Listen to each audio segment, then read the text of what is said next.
आज इस वीडियो में मैं आपको बताऊंगा कि टेस्टिस पेन होने के 10 सबसे प्रमुख कारण कौन से हैं। तो इन 10 कारणों में सबसे पहला और प्रमुख कारण है इन्फेक्शन। सबसे कॉमनली इन्फेक्शन की वजह से हमारे पास पेशेंट्स आते हैं जो टेस्टिकुलर पेन होता है। इन्फेक्शन वायरल इन्फेक्शन भी हो सकता है और बैक्टीरियल इन्फेक्शन भी हो सकता है। वायरल इन्फेक्शन में जो इन्फेक्शन होता है मम्प्स इन्फेक्शन बोलते हैं। हालांकि मम्प्स इन्फेक्शन काफ़ी अनकॉमन है और यूजली ये मम्प्स के इन्फेक्शन के 4 से 6 दिन बाद होता है। मम्प्स इन्फेक्शन में यूजली पैरोटिड स्वेलिंग या गले में स्वेलिंग होती है, फीवर आता है, रैशेज आता है, उसके बाद एक या दोनों अंडकोश में सूजन हो जाता है। मोर कॉमन है bacterial infection. Bacterial infection urine infection की वजह से हो सकता है। यूजली जैसा कि आपको पता होगा सीमेन जो होता है यूरिन के रास्ते से आता है, तो जिस रास्ते से सीमेन आता है उसी रास्ते से यूरिन इन्फेक्शन भी सीमेन वाली जगह या टेस्टिस तक पहुंच सकता है और जब यूरिन इन्फेक्शन होता है तो उसकी वजह से अंडकोश में इन्फेक्शन जा सकता है।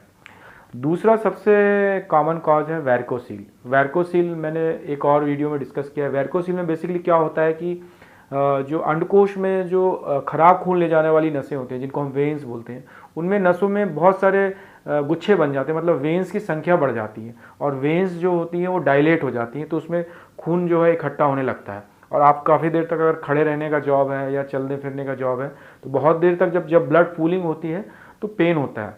लेकिन जो ये पेन होता है वो माइल्ड पेन होता है, ड्रैगिंग पेन होता है, बहुत तेज़ दर्द नहीं होता। तीसरा कॉमन है ट्रॉमा। अगर किसी वजह से चोट लग जाती है जो कि लड़ाई झगड़े में या स्पोर्ट्स में लग सकती है, तो ट्रॉमा होने की वजह से भी टेस्टिस के अपेंडिसेस में या टेस्टिस के पार्ट्स में चोट लग सकती है, उसकी वजह से दर्द हो सकता है। चौथा कॉमन है हाइड्रोसील। यूजली छोटे हाइड्रोसील में कोई प्रॉब्लम नहीं होती, कई बार पेशेंट आइडेंटिफाई भी नहीं करते, लेकिन अगर हाइड्रोसील बड़ा है और तो वो पेन बिकॉज ऑफ वेट वो कर सकता है, या अगर हाइड्रोसील में इन्फेक्शन हो जाए तो उसकी वजह से पेन हो सकता है। बट ये भी क्लिनिकल एग्जामिनेशन पे या फाइंडिंग्स पे पकड़ा जा सकता है और सोनोग्राफी से कंफर्म किया जा सकता है। नेक्स्ट इंपॉर्टेंट कारण है स्पर्मेटोसील। स्पर्मेटोसील मतलब होता है कि कुछ अंडकोश में ऐसे सिस्ट बन जाते हैं या पानी की गठान बन जाती है जिसमें फ्लूइड इकट्ठा हो जाता है, जिसमें स्पर्म्स भी होते हैं।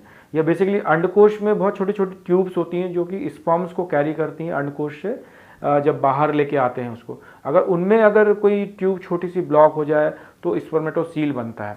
ऐसी एक गठान होती है जिसको एपिडिडाइमल सिस्ट बोलते हैं। अंडकोश के ऊपर एक छोटी सी ट्यूब का गुच्छा होता है जिसको एपिडिडाइमिस बोलते हैं। इसमें बहुत छोटी छोटी ट्यूब्स होती हैं जो अंडकोश से शुक्राणु को लेके जाती हैं। अगर इसमें कोई छोटी सी पानी की गठान बनती है तो इसको एपिडिडाइमल सिस्ट कहते हैं। नॉर्मल भी ये प्रेजेंट हो सकती है, लेकिन जब एपिडिडाइमल सिस्ट का साइज बड़ा हो जाता है तो यह पेन कर सकता है।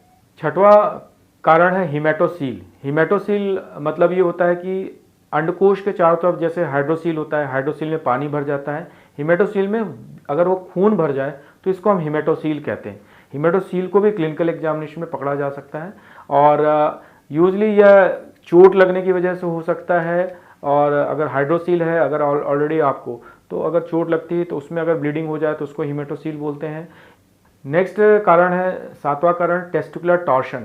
टॉर्शन एक बहुत ही महत्वपूर्ण कारण है। यह यूजली यंग बच्चों में देखा जाता है, यूजली 10-12 साल, 15 साल, 18 साल बच्चों में।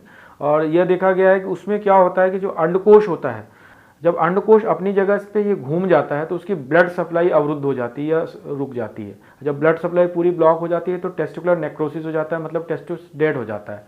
टेस्टिस डेड होता है तो बहुत सिवियर पेन होता है, स्वेलिंग होती है और यूजली अगर पेशेंट टाइम पर ना पहुँचे तो फिर इसमें टेस्टिस निकालने की ज़रूरत पड़ती है। आठवां कारण है किडनी या यूरेटर में स्टोन। बट अंडकोश में दर्द कई बार अंडकोश में कोई प्रॉब्लम ना होने की वजह भी हो सकती है। ऐसे दर्द को हम रेफर्ड पेन कहते हैं। रेफर्ड पेन मतलब कि प्रॉब्लम कहीं और है शरीर में लेकिन दर्द अंडकोश में हो रहा है। ऐसा इसलिए होता है क्योंकि दोनों जगह की जो नर्व सप्लाई होती है या नसों की सप्लाई होती है सेम होती है। ऐसा किडनी स्टोन्स के केस में होता है जब किडनी का स्टोन नीचे स्लिप होकर किडनी के ट्यूब में आ जाता है और यूरेटर के निचले हिस्से में आ जाता है तो पेशाब में तकलीफ होती है। पेन का लोकेशन भी नीचे से ऊपर से नीचे शिफ्ट हो जाता है और वह पेन राइट साइड अंडकोश या लेफ्ट अंडकोश में जा सकता है। नेक्स्ट मुख्य कारण है पोस्ट वेसेक्टमी पेन। वेसेक्टमी आपने सुना होगा। वेसेक्टमी बेसिकली नसबंदी का ऑपरेशन होता है। नसबंदी में जो ट्यूब होती है जो शुक्राणु को अंडकोश से बाहर लेके आती है, उस ट्यूब को काट के ब्लॉक कर दिया जाता है। और जब उसको ब्लॉक कर दिया जाता है और टेस्टिस के स्पर्म्स नहीं निकल पाते, तो कुछ पेशेंट्स में पेन हो सकता है। ऐसे पेन को यूजली अगर होता है तो वेसेक्टमी रिवर्सल के द्वारा ठीक किया जा सकता है।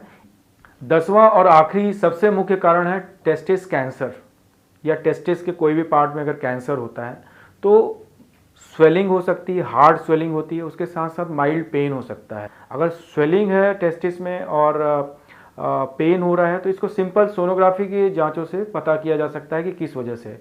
लास्ट में ये कहना चाहूँगा, कई सारे पेशेंट्स होते हैं जो हमारे पास कई महीनों से टेस्टिस पेन लेके आते रहते हैं, 3 महीने, 4 महीने, 6 महीने, 1 साल, 2 साल तक, जिसमें उनका ठीक नहीं होता। ऐसी कंडीशंस को हम लोग क्रोनिक ऑर्केल्जिया कहते हैं। क्रोनिक मतलब जो लंबे समय के लिए चल रही है, ऑर्केल्जिया मतलब टेस्टिकुलर पेन।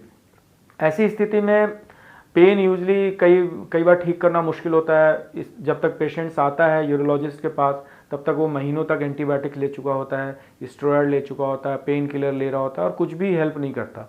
ऐसे में जो फिर लास्ट ऑप्शन रहता है, हम लोग टेस्टिकुलर डिनर्वेशन प्रोसीजर कहते हैं। इसमें जो टेस्टिस में जो पेन ले जाने वाली नस है, मतलब जो दर्द संचार करती हैं जो नसें, उसको हम कट कर देते हैं। तो उसमें करीब 60-70% या 80% पेशेंट में रिलीफ हो सकता है। आशा है इससे आपको टेस्टिकुलर पेन के कॉजेज़ के बारे में जानकारी मिली होगी, क्योंकि बहुत सारे वीडियोस अवेलेबल हैं यूट्यूब पे जिसमें टेस्टिकुलर पेन डालते ही कैंसर आ जाता है। मैंने अब कैंसर का कॉज सबसे लास्ट में रखा है, ताकि टेस्टिस पेन सुनते ही आप डर ना जाएं कि मुझे कैंसर हो गया है। धन्यवाद।